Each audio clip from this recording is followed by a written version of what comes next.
Welcome.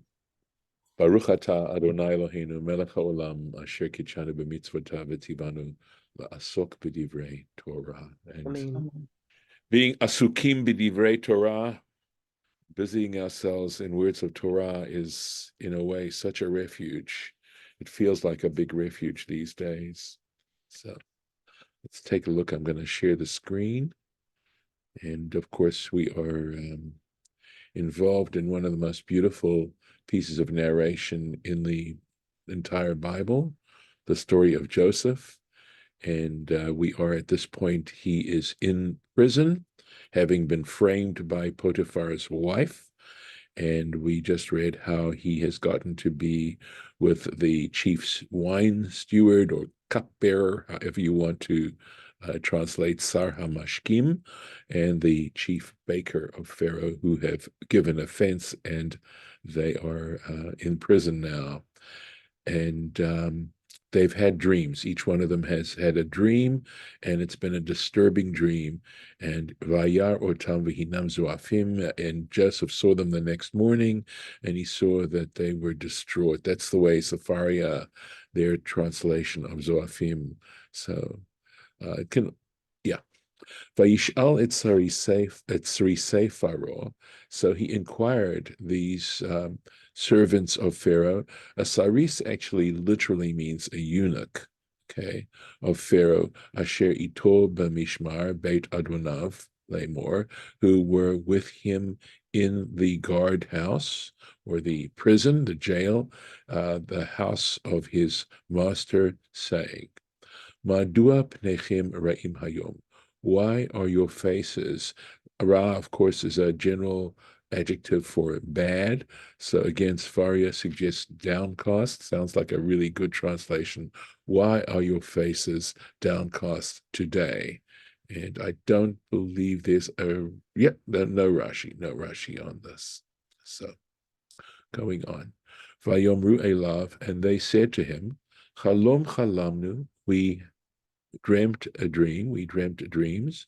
Ufoter ein oto, literally it does mean a dream we dreamt, and there is none to interpret it. Vayomer aleihem Yosef, and Joseph said to them. And in some ways, this sentence is so, it gives us a perception, because Joseph, this is perhaps the first time in the whole story that we say, Halo leElohim Pitronim. He says to them, God, Elohim, has interpretations. Doesn't God have the interpretations? Sapruna li. Please tell me. But the fact that he introduces the idea of a transcendent level of existence here, the first time we see this in the story, an idea of transcendence. And it's interesting that in this story, we don't find God mentioned at pretty much at all until later on when Jacob goes down to Egypt, or before he goes down to Egypt. And I think that the Torah is trying to help us understand, to be able to perceive the ways of the divine within the way life works out. Yeah, Judith. When you say transcendence, is that because he mentions, I don't get the transcendence connection with God here.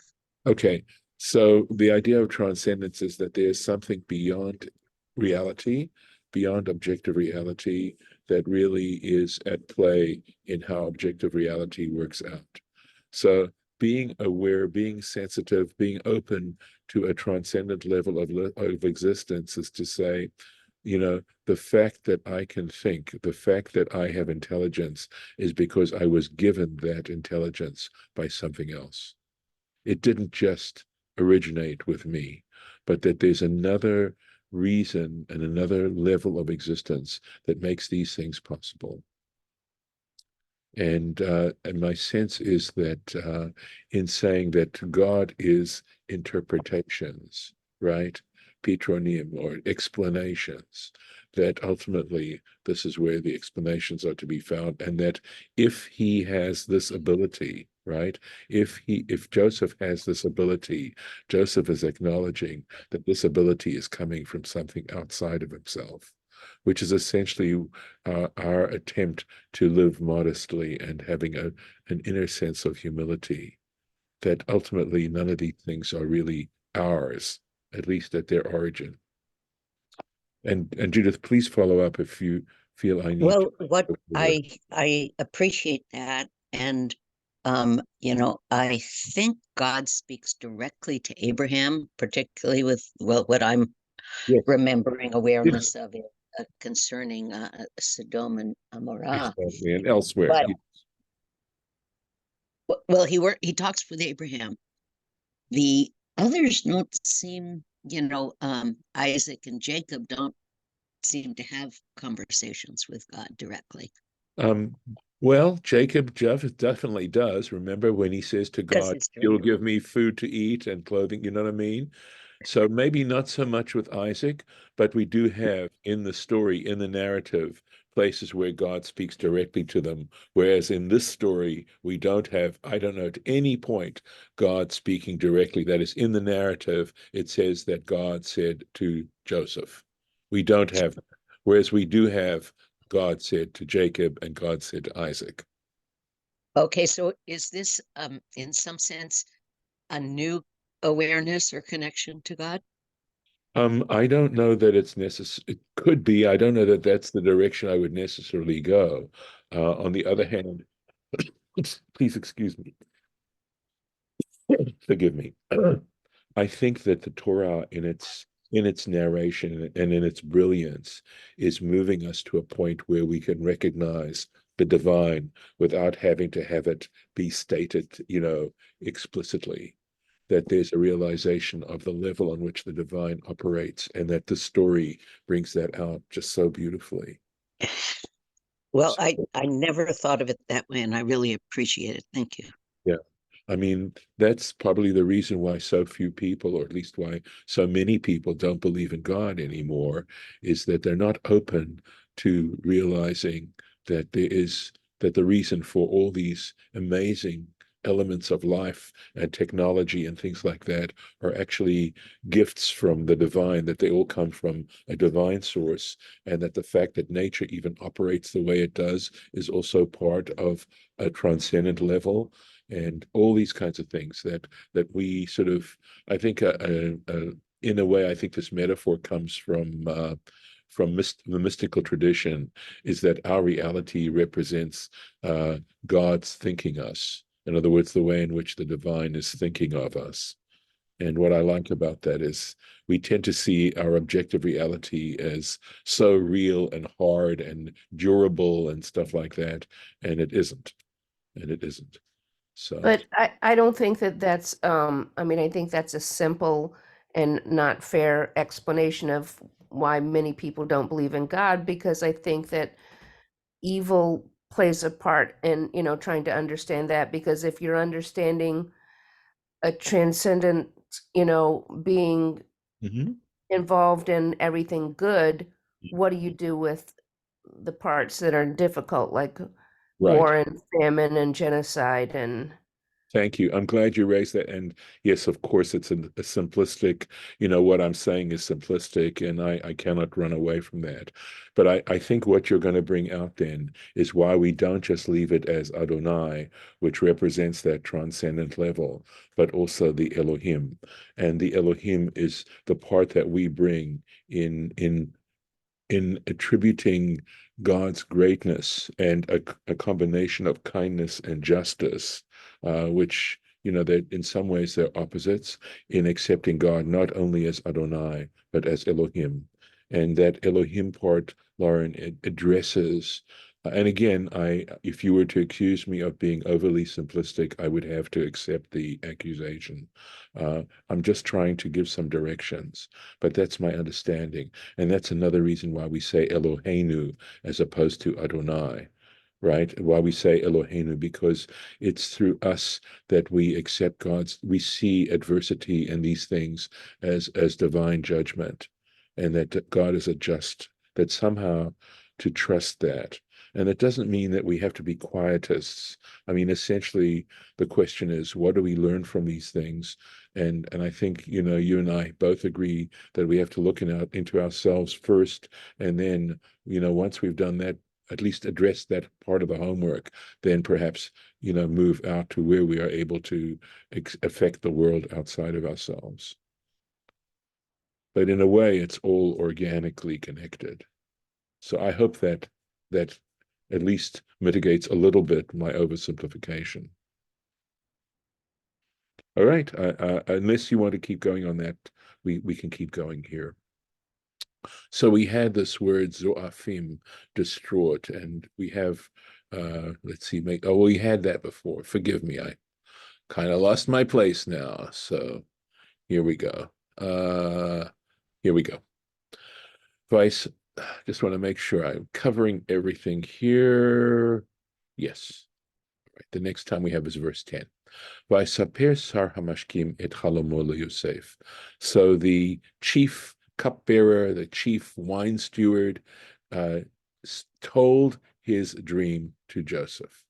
Vayomer lo, and he said to him, B'chalomi, in my dream, v'hinei gefen lefanai, behold a grapevine before me. In other words, I saw this grapevine in my dream.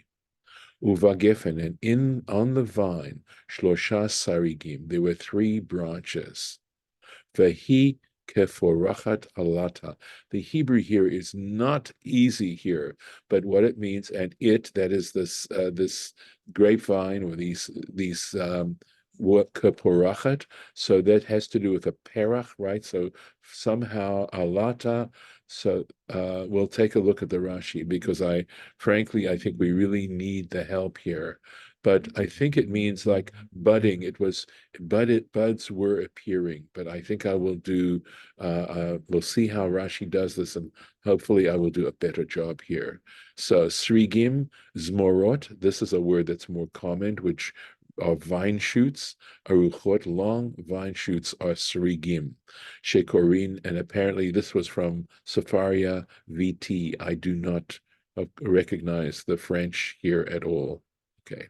Vehi keporachat, and the ka means like, right, as, something like that. It's a comparison of some kind. So, dome, so it looks like leporachat, one that is flowering or budding or something like that. Vehi keporachat nidmeli bechalomi, and in my dream it appeared to me as if it was budding, right? Flowering. Ki'ilu hi porachat, as if it is budding. V'achar haperach, and after this bud, I'm going to translate, even though parachim are understood as flowers, but for the sake of the context here, I'm going to try and translate it as a bud. Something was sprouting there. Alta nitza, arose its blossom. So that's alta or alata. V'ne'esa smadar, and it became smadar, or unripe grapes, budding grapes. And here is the French. Apparently, I didn't write down, but Lauren, maybe you have a better version of that old French in your edition. Mine says Aspanier. Espanier. Aspanir. Okay. Aspanier. Espanier. Okay. I mean, it sounds more like it could be Espanier, but I haven't looked at it. There's no I know it's an A, not an E. Right. it's an N, not an Y. Yeah, right. Oh, okay. At any rate, Rashi, oifen. Okay, so oifen, I think, is how we would optin, something like that.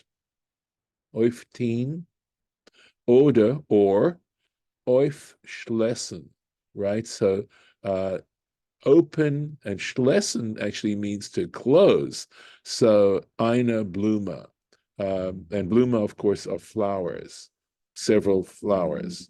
So something like that. I am struggling with the Yiddish as well.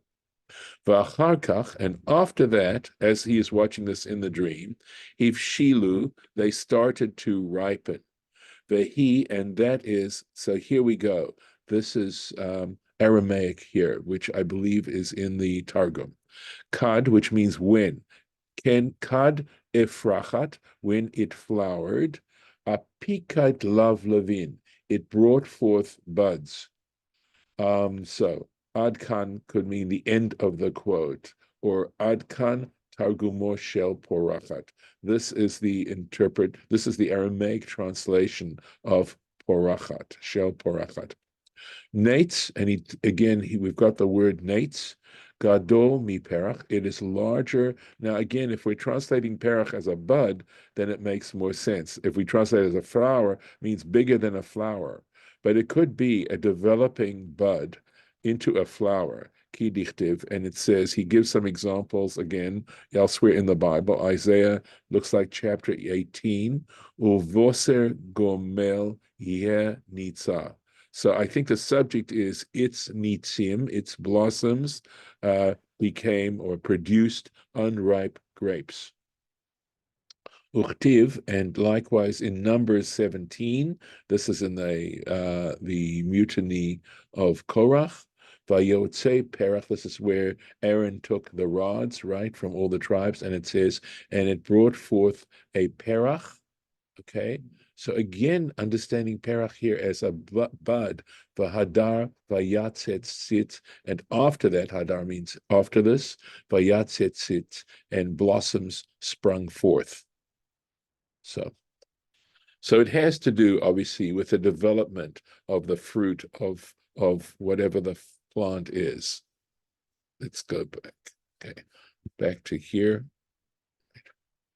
He keforachat alata. So we're saying that it was in the as he was watching it, it was producing buds and flowers and ripening, as you'll see. Hivshilu eshkolotea anavim, and its clusters. Hivshilu would be to ripen grapes. So in this dream, he's watching as the buds, the twigs are forming, or the vine shoots are forming buds that are then forming flowers that are forming now grapes and to a point of ripening. V'chos paro beyadi, and Pharaoh's cup was in my hands. Va'ikach et ha'anavim, and I took the grapes. Ve'eschat otam, and I pressed them, I squeezed them. El kos paro, into Pharaoh's cup. Ve'eten et hakos al kaf paro, and I placed the cup into the hands of Pharaoh, into the palm, in a way it means, right? Okay, let's see. Rashi on this, va'eschat, right? Ketargumo ve'atzarit. So he says eschat, as the Targum translates it as, and ve'atzarit means I pressed them. V'harbe balashon nishna, and he says this term ve'eschat or schita here is found quite often in Mishnaic Hebrew. Vayomer lo Yosef, Joseph said to him, Ze pitrono, this is its interpretation. Shloshet hasarigim, those 3 vine shoots. Shloshet yamim hem, they are 3 days. Shloshet yamim hem, they are 3 days. Siman hem, they are a sign, lecha, to you, for 3 days, as 3 days. Vayesh midrashei agada harbe. So there are many interpretations of this, in fact, or many midrashim, and he references Chulin, the tractate Chulin in the Talmud, where they give other interpretations as well to these 3 things. But od shloshet yamim, in another 3 days, Yisa paro et roshecha, Pharaoh will lift up your head. Literally, though, means you'll see Rashi's going to explain this turn of phrase. Al kanecha, on your post, your former post, right?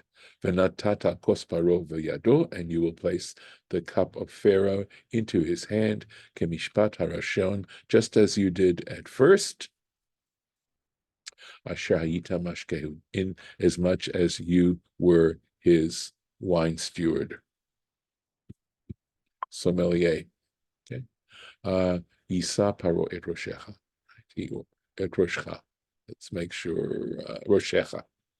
So, Lashon Cheshbon. This lifting up heads has to do with counting, right? It's the same expression is used in taking a census. In other words, Lashon Cheshbon, it has the meaning of taking into account or counting. Kesheyifkod Sha'ar Avadav, when he counts or takes into account the remaining servants, his other servants, L'sharet Lefanav, to serve before him, Bisu'udah, at the meal, when he looks at who he has, Yimne Otcha Imahem, he will count you among them. Let's make sure I've got it. Kanecha. So your base is basically what it means, your post. Here we are. Basis shelcha umoshavcha, right? Your base and your place, the place which you occupy. Ki im zachartani, and then Joseph goes on to say that, and if you will remember me, itcha, with you, kasher yitavlach, when he does well for you, right? When he does well for you, v'asitana imadi chesed, and do for me this kindness, v'hiskartani, and remember me el paro, to Pharaoh, v'hotzeitani min habayit hazer, and take me out of this house, this jail. So interesting addition here, and we're going to see. So here he is appealing to the wine steward to help him come out, be released from prison. Ki im zachartani itcha, if only you would remember me with you. Asher im zachartani itcha. So the key means in that, or so that you remember me with you. Me'achar she'itav lecha kaf Petroni, when things go well for you, as I interpreted. Vasita na imadi chesed, and please, the na he's going to say, ein na ela lashon bakasha.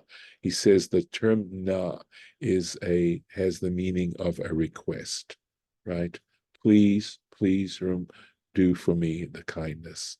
Hare ata ose imi chesed. Indeed, you will be doing for me a kindness.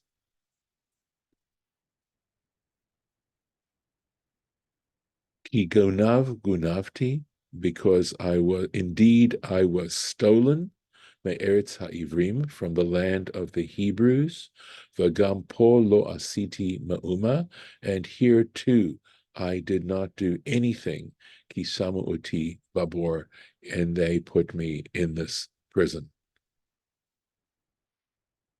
Let's see. Okay. No Rashi on this. Vayar onwards.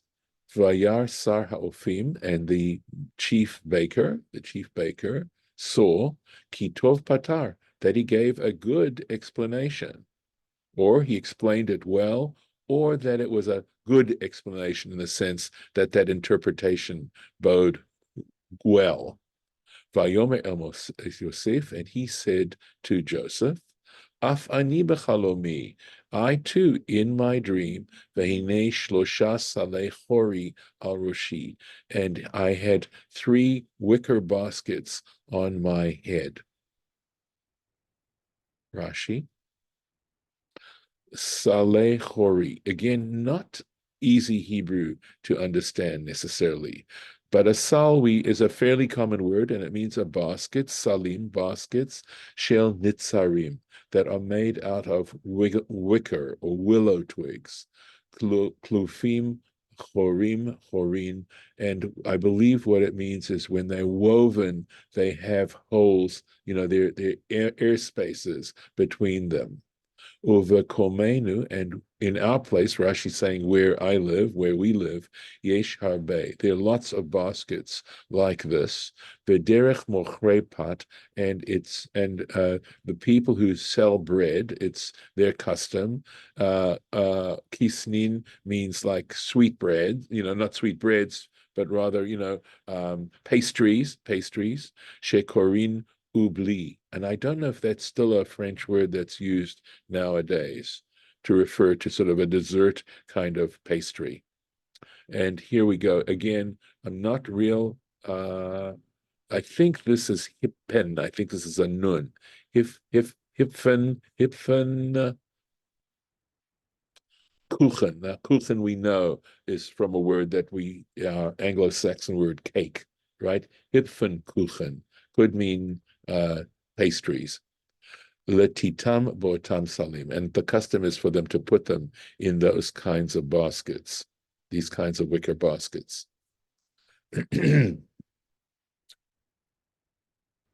Uvesal ha'elyon, and on the upper basket, mikol machal paro, and he says all kinds of food fit for Pharaoh, maaseh ofer, that were done by a baker. In other words, all kinds of baked goods.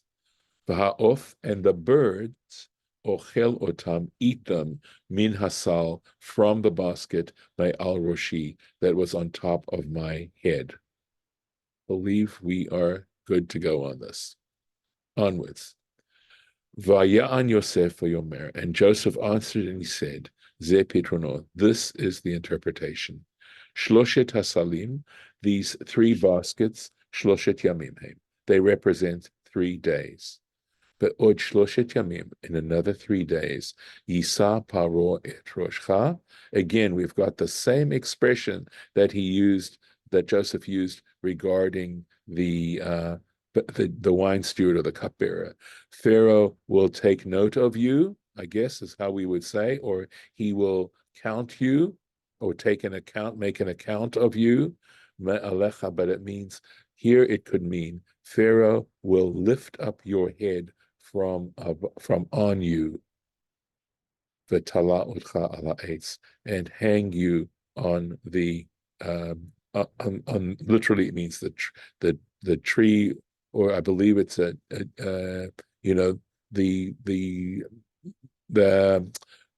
piece of wood that you use to hang someone. Gallows, thank you. I just couldn't think of it. Right. V'achal ha'of, and the birds will eat et besarcha me'alecha, will eat the flesh from off of you. Now, one thing I want you to notice is how bread and flesh, human flesh, are identified. And here we have it. This is perhaps the first time where we see the two. Right? And that's why I believe when it says Hamotzi lechem min haaretz, when we make that blessing over bread and says who brings bread out of the land, it's actually metaphoric for human creation and human survival. We know that the story of the creation of Adam is where God takes the dust of the earth and mixes it with water and creates a human form. And of course, it's like flour and water being combined to make dough. And so here we have where the basis on which Joseph is explaining this dream in this particular way. And so Hamotzi lechem min haaretz is a combination of the fact that bread is something that is sustaining and also symbolic of God's creating human beings. Yes, Judith.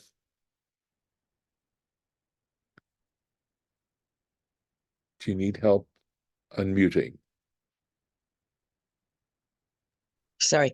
The bracha hamotzi is one of my favorites, yes. But because of I don't know, a metaphor of our shall we say very junior partnership with God.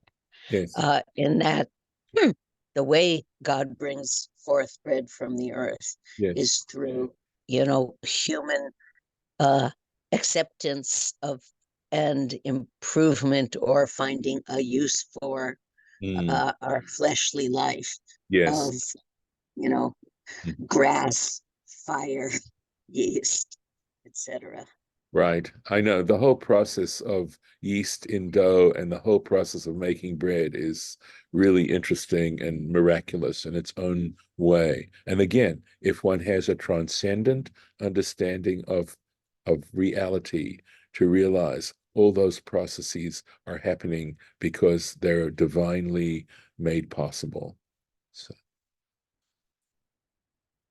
and I'll just okay, so this is a good place for us to stop at this point, and hopefully we'll finish this. We're actually going to finish the parsha this week, if not tomorrow.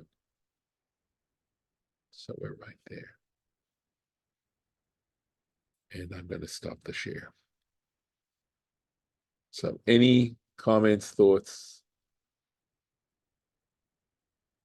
before I stop the recording? Okay, very good.